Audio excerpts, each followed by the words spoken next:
All right, let's dive into this one. The Richest Man in Babylon. Yeah. We're going to be talking about some ancient wisdom. Timeless principles. Timeless principles about money and finance. Absolutely. And the LA Times even called it a perfect gift for anyone who feels lost in the world of finance. Right. So hopefully we can help some people out with this. That's right. And, we're not just talking about the book itself. We have some really cool supporting material. Yeah, we've got some actual clay tablets from ancient Babylon. That's amazing. Really cool stuff. So imagine Babylon, this bustling city in the desert. Right. No oil fields, no diamond mines, No. yet they became one of the richest civilizations in history. How did they do it? It's really a testament to human ingenuity and, financial savvy. Yeah. They had the Euphrates River, of course. Right. But what's so fascinating is how they maximized its potential. They didn't just sit back and enjoy it. Right. They built these intricate irrigation systems Wow. and transformed the land into an agricultural powerhouse. So their secret weapon was smart farming. In a sense, yes. Wow. They understood that investing in infrastructure and technology was key to unlocking their economic potential. Okay. Those canals were like their version of Wall Street. Okay. A sophisticated system that fueled growth and prosperity. Yeah. And we can't forget those massive walls. The walls, yeah. A marvel of engineering that provided security stability essential for trade to flourish. Yeah. They were literally building their wealth brick by brick. It makes you wonder, what are our modern-day equivalents of those irrigation canals and walls?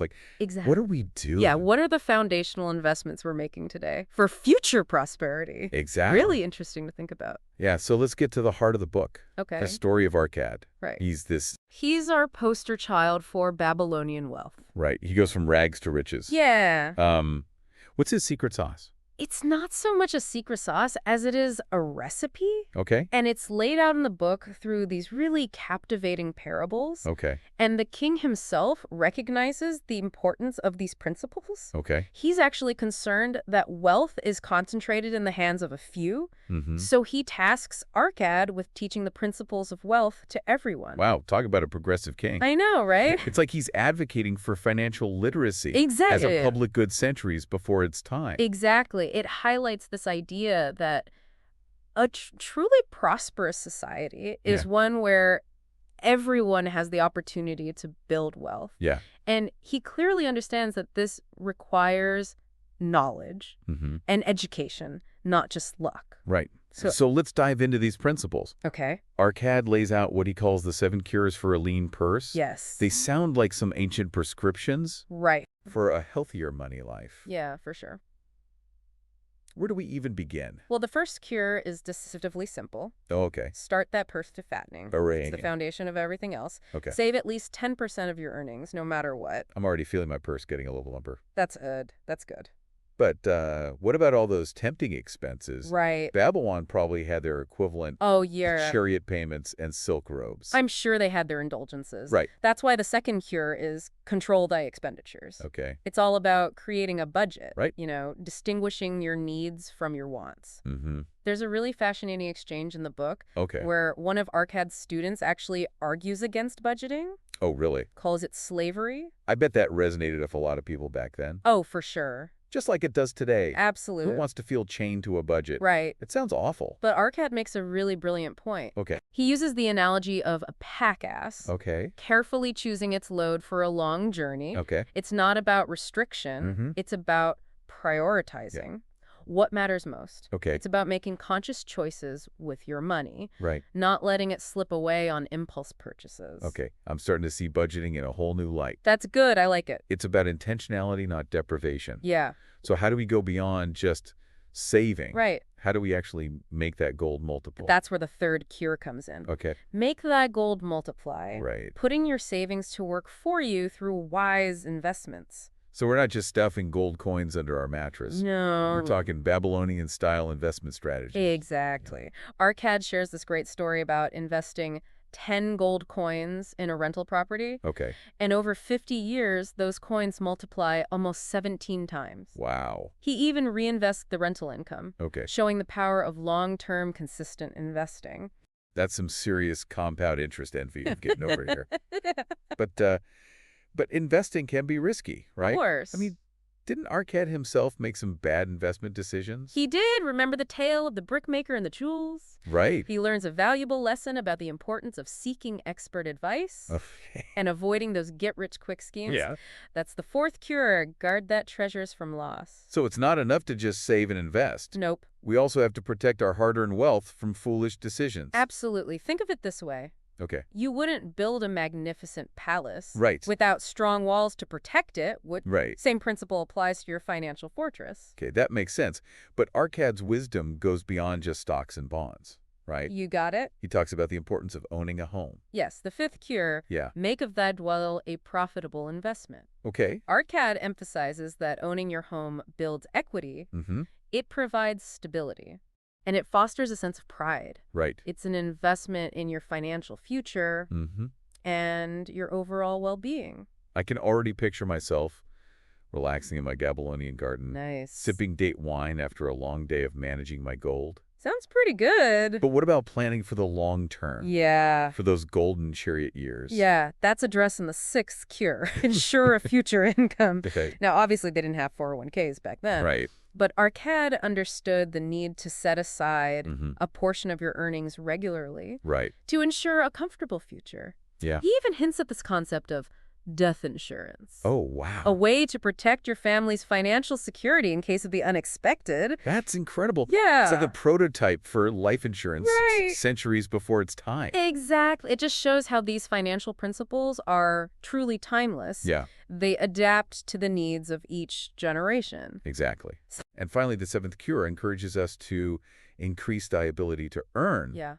So it's about continuous self-improvement, Mm-hmm. developing new skills, Right. expanding your knowledge That's it. to increase your earning potential. Exactly. So it's not just about managing the money you have. Right. It's about growing your capacity to earn more. Absolutely. It's like a Babylonian growth mindset. I love that. Yeah. Right, I'm feeling inspired to learn some new Babylonian business strategies. Good. But before I go invest in a chariot building startup, Hold your horses. tell me, are there any overarching principles? There are that Okay. kind of tie these 7 cures together. Okay, In the book, Arcad imparts his wisdom to his son Nomasir okay, in the form of the 5 laws of gold. okay. Think of them as the guiding principles for building lasting wealth. So if those 7 cures are the ingredients, Yeah. the 5 laws of gold are the recipe. You got it. Got it. All right. And Nomasir's journey is a great example of how these laws play out in real life. Okay, He's given a bag of gold and told to make his own fortune. okay, This stumbles at first, makes some impulsive decisions. okay. Him loses all his gold, but Mm. it highlights the fact that even with the right knowledge, Mm. success requires discipline, Okay, patience, yeah. a willingness to learn from mistakes. I like it. So what are these 5 laws of gold? Yeah, we'll get into those. Okay, then Nomasir eventually figures that. Yeah, and the rest of his story. But I think we've covered a lot of ground. Yeah, we have. What are some of the things that are standing out to you so far? I really like this idea that they were so forward-thinking, Right. especially like with that king Yeah. who was like, hey, we need to teach everybody Financial literacy? financial literacy. Yeah. Like he was so ahead of his time. Yeah.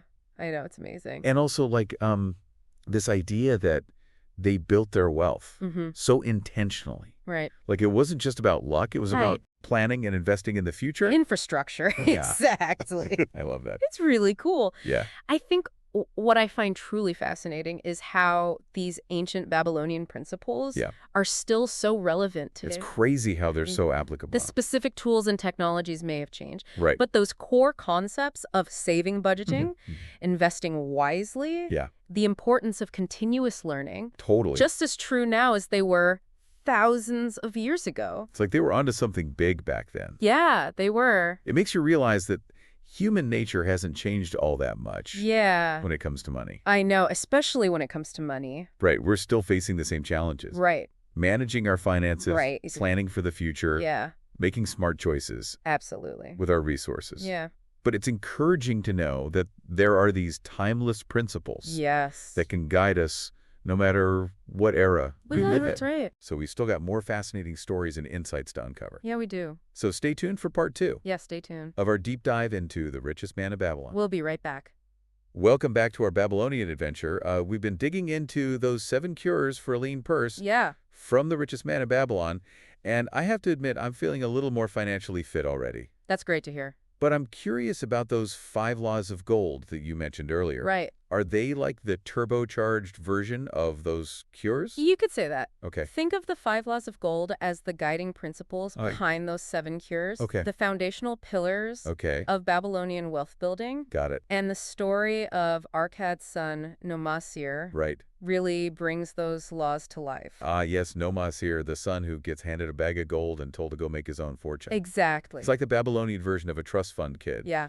Except with a much tougher dad. What happens when he tries to put those 5 laws into practice? Well, it's not all smooth sailing for Nomasir. Okay. He stumbles at first, Okay. makes some impulsive decisions, Okay. and even loses all his gold. Oh, no. But, it highlights the fact that even with the right knowledge, Right. success requires discipline, Yeah. patience, Mm-hmm. and a willingness to learn from mistakes. So it's not enough to just have the information. Right. You have to internalize You it got it. and apply it consistently. Exactly. So what are those 5 laws of gold? All right. Well, the first law is one we've already touched upon. Okay. Pay yourself first. Okay. It's about making saving a non-negotiable part of your financial routine. Got it. No matter how much you earn, Right. always set aside at least 10% for your future self. It's like that old saying, take care of the pennies and the pounds will take care of themselves. Exactly. Except in this case, it's more like, take care of the gold coins and the talents will multiply. You got it. I like that. Okay, what's the second law? The second law emphasizes the importance of seeking guidance Okay. from those who have already achieved what you desire. Okay. Seek advice from experts. So don't just trust any camel trader with your gold. Exactly. Find someone who actually knows the routes to financial success. Right. Find those mentors, Okay. advisors, experts in the areas where you want to grow your wealth. Okay. Don't be afraid to ask questions. Right. Learn from those who have already walked the path. Remember even Arkad? Exactly. Sought advice from Algamich, Yeah. the wealthy moneylender Right. in his early days. So So it's about leveraging the wisdom of others. yeah. Not trying to figure everything out on your own. Exactly. Okay, what's the third law that sets Nomazi on the path to riches? The third law is one we've seen in action throughout the book. Okay. Make your gold multiply. All right. It's about putting your savings to work for you Okay. through wise investments. Right. Arkad emphasizes the importance of generating passive income, Okay. allowing your money to earn more money even while you sleep. So those rental properties that Arkad Yeah. was so fond of are Exactly. a great example of this. Absolutely. Real estate was a key investment strategy Yeah. in ancient Babylon. Right. But the principle applies to any investment that generates a steady stream of income over time. Right. Could be dividends from stocks, Right. interest from bonds, Mm-hmm. even rental income from a cherry-sharing business. Okay, I'm getting some entrepreneurial inspiration here. All right, I like it. Investing always comes with risks, right? Of course. How do we make sure our gold doesn't vanish Right. in some risky venture? That's where the fourth law comes in. Okay. Protect your principal. This law cautions against Okay. risky or unsecured investments. Right. It's about safeguarding your initial capital Mm-hmm. and ensuring that any investment you make Right. aligns with your risk tolerance Okay. and your financial goals. So it's like building a moat around your financial castle, Exactly. protecting your core wealth Yes. from those tempting Right. but potentially dangerous opportunities. You got it's about being a wise steward Okay. of your resources. Right. Not gambling them away on speculative ventures. Right. Remember Arkad's story? Oh, About yeah. the brickmaker Yeah. who lost all of his savings? On that risky jewel deal. Yeah. Oof. What a reminder. That's a powerful reminder Yeah. of the importance of protecting your principal. Okay, so we're saving advice, Yeah. investing wisely, Uh-huh. and protecting our assets. You got it. That's the fifth and final law. All right. The fifth law is one that resonates even today. Own your home. Okay. Arkad emphasizes that owning a home Right. is a foundational step towards building lasting wealth. Okay. It provides stability, Mhm. security, Mm-hmm. and a sense of pride. Right. It's an investment that grows in value over time. Yeah, and provides a safe haven for you and your family. It's amazing how this concept has stood the test of time. It really is. Even in our modern world, homeownership is still considered a cornerstone Yeah. of financial stability. For sure. And these 5 laws of gold Yeah. aren't just for aspiring millionaires in ancient Babylon. Right. They're principles that can guide anyone Right. on their path to financial well-being, no matter their starting point. It's fascinating to see how Nomasir's journey, with its ups and downs, Yeah, mirrors the financial challenges that people face in any era. exactly. But the richest man in Babylon, goes beyond just Arkad and Nomasir's stories. Right. There are other characters with their own unique perspectives Absolutely. on wealth and success. Yeah, let's talk about Dabasir, the camel trader. Oh, yes. He starts off Dabasir's story. in a very dire situation. Yeah. Burdened by debt. Yeah. Forced into slavery. It's a real roller coaster ride from despair to redemption. It is. What are some of the key takeaways from his journey? Dabasir's story highlights the importance of taking responsibility Right. for your finances, no matter how difficult your circumstances may seem. Right? He doesn't wallow in self-pity. He takes action Right. to regain control of his life. It's like he embodies that Babylonian spirit of resilience. Yes. And determination. Absolutely. He's literally digging himself out of debt, one camel ride at a time. Yeah, he is. What are some of the specific things that he does? Well, he starts by creating a detailed plan Okay. to repay his debts. Okay. He even engraves it on a clay tablet. Wait, he actually wrote his budget on a clay tablet. He did. That's some serious commitment. I can barely stick to my digital budgeting app. I know. It's a powerful image, isn't it? It Yeah. shows that he's not just thinking about getting out of debt. Right. He's taking concrete steps to make it happen. I love that. And those clay tablets reveal a really structured approach to debt management, Okay. emphasizing consistency, honesty, Yeah. and open communication with creditors. Like he's turning those ancient tablets into his personal financial accountability tools. Exactly. And his story really emphasizes the power of having a plan, Yes. a roadmap Right. to guide you out of debt and towards financial freedom. And his journey also underscores the value of seeking expert advice. Yes. He eventually finds success as a camel trader, He does. thanks to the guidance of Mathon, Yeah. the gold lender. Mathon is great. Ah, yes. Mathon, his token chest is like a treasure trove of financial wisdom. It Each is. token representing a loan and a story. I love that. It's like a Babylonian credit bureau, but with much more character. Yeah, it's a brilliant storytelling device. Yeah.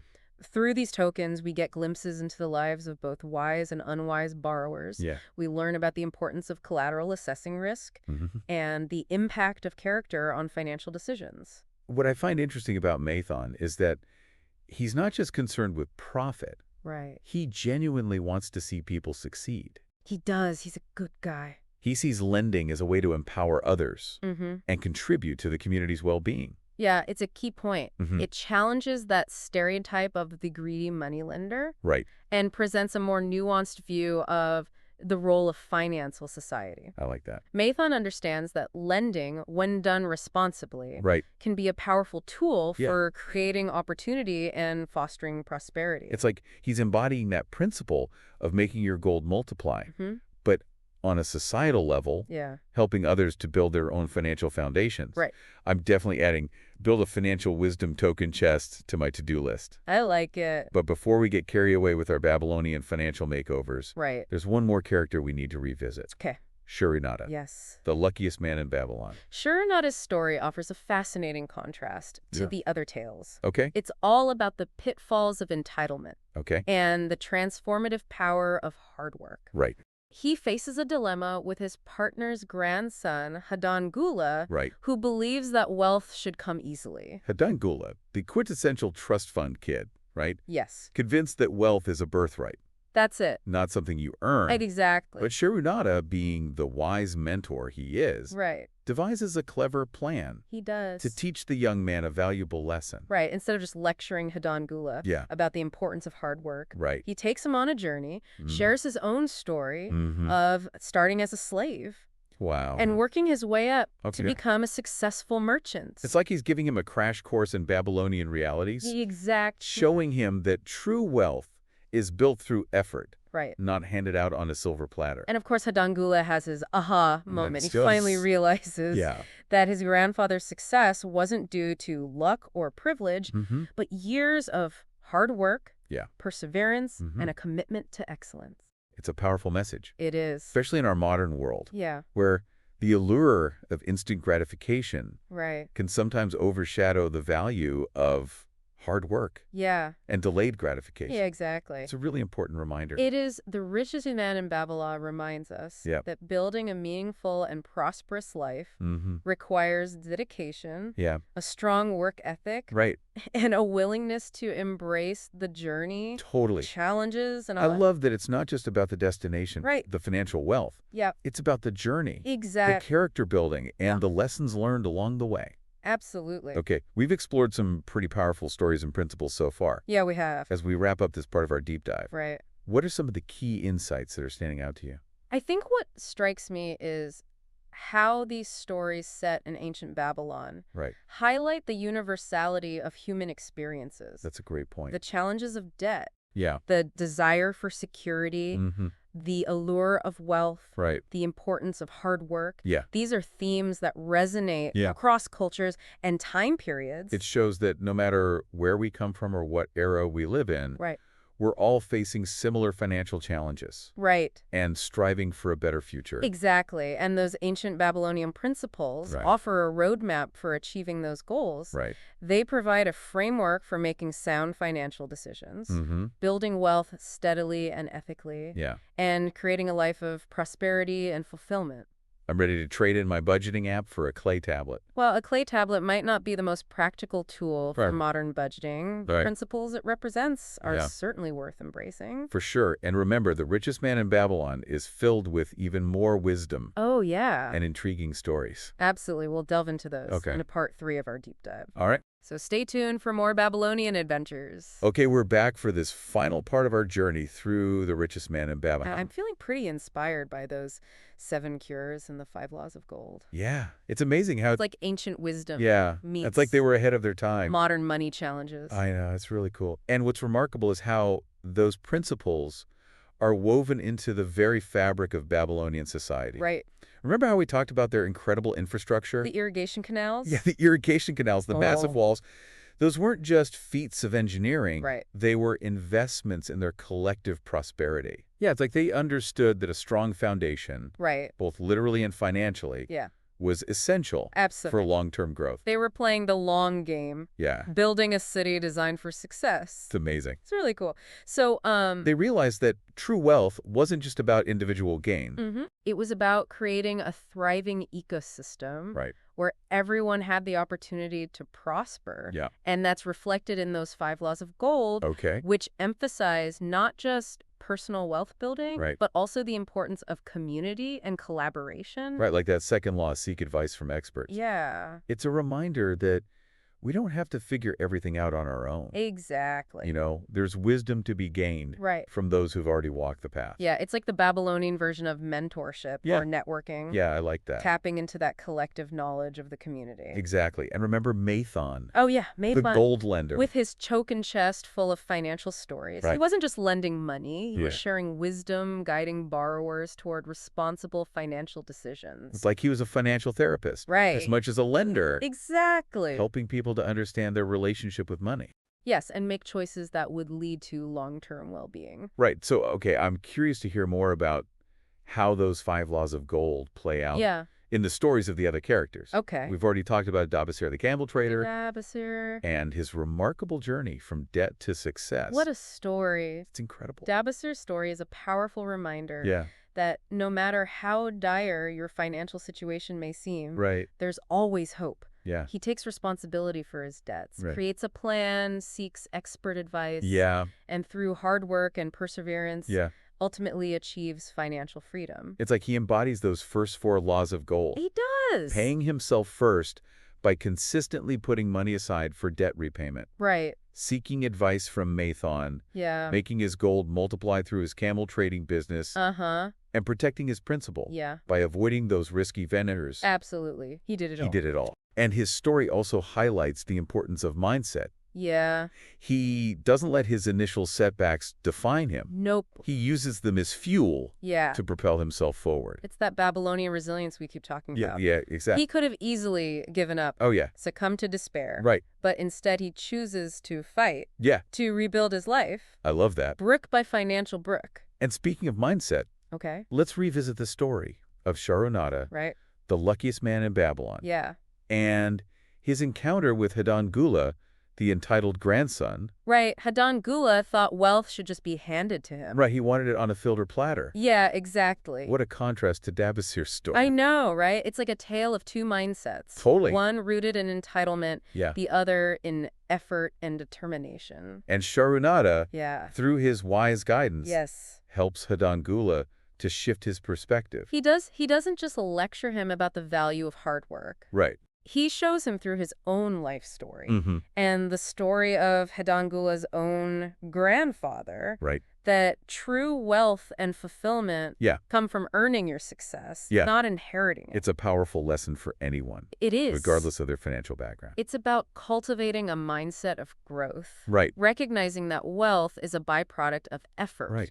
not just luck or privilege. It's about embracing the journey, Yes. the challenges, the setbacks, Yeah. knowing that through those experiences, Right. we truly grow and build our financial and personal strength. Absolutely. I love that. It's not just about the destination, the financial wealth. Right. It's about the journey, the character building, Yes. the lessons learned along the way. Okay, we've journeyed through ancient Babylon, Yeah. uncovered some timeless financial wisdom, Yes. explored some pretty inspiring stories. Great stories. If we were to distill all those insights Oh, into a for- few key takeaways for our listeners, Right. what would they be? I think it comes down to the building wealth is a journey, not a destination. Right. It's about cultivating those Babylonian virtues. Okay. Diligence, patience, perseverance, Yeah. and a willingness to learn and grow. It's Yeah. about embracing those 5 laws of gold. Okay. Paying yourself first, Mm-hmm. seeking expert advice, Yeah. making your gold multiply, Right. protecting your principal, Mhm. and owning your home. Like a recipe for financial success. It is. Passed down through generations from the bustling streets of ancient Babylon Love it. to our modern world. And just like any good recipe, Yeah. it requires the right ingredients, Right. the right techniques, Okay. and a little bit of that Babylonian magic. I like it. The belief that you have the power Right. to create your own financial destiny. Okay, so as we wrap up our deep dive into The Richest Man in Babylon, Yeah. what's the one question we should leave our listeners with? What's that thought-provoking question? But what will spark their own financial journeys? If you could travel back in time and sit down with Arcad, Okay. the richest man in Babylon, Yeah? what one piece of financial advice would you ask for? That's a great question. It is. It challenges us to think deeply about our own financial goals, Yeah. our values, Mm-hmm. and the steps we need to take Right. to create a life of prosperity and fulfillment. Absolutely. And that is the essence of the deep dive. There you go. Exploring ideas, uncovering insights, That's it. and empowering you to take action. Until next time, keep seeking, keep learning, and keep diving deep. I like it.